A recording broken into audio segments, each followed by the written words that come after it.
So cursor AI हे tool कुणासाठी useful आहे? हे जर आपण बघितलं तर कर्सर एआय हे टूल जे सॉफ्टवेअर डेव्हलपमेंटमध्ये इंटरेस्ट ठेवू इच्छितात त्या सगळ्यांसाठी. मग तो सॉफ्टवेअर डेव्हलपमेंटमध्ये किंवा कॉम्प्युटर इंजिनिअरिंगचा फर्स्ट इयरचा मुलगा असेल, फायनल इयरचा मुलगा असेल, तो सध्या वर्किंग स्टार्ट करत असेल, तो एक्सपिरियन्स डेव्हलपर आहे, ज्याला 10 वर्षाचा एक्सपिरियन्स आहे, अशा लोकांसाठी सुद्धा हे टूल खूप इम्पॅक्टफुल आहे.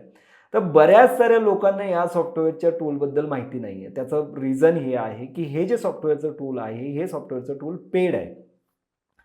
7 डेज त्याचं फ्री व्हर्जन मिळतं आणि 7 डेज नंतर त्याचं पेड व्हर्जन चालू होतं. पण मला वाटतं, की प्रत्येक सॉफ्टवेअर डेव्हलपरनं हे पेड टूलसुद्धा वापरायला काही हरकत नाही. तुमची जी सॉफ्टवेअर डेव्हलपमेंटमधला जो लाइक वर्किंग आवर्स आहेत, जसं आता तुम्ही वर्क फ्रॉम होम करता आहात किंवा रिमोट जॉब करता आहात, तर त्या रिमोट जॉबवाल्यांसाठी हे जे टूल आहे, ते खऱ्या अर्थानं मित्र म्हणेन की वरदान आहे.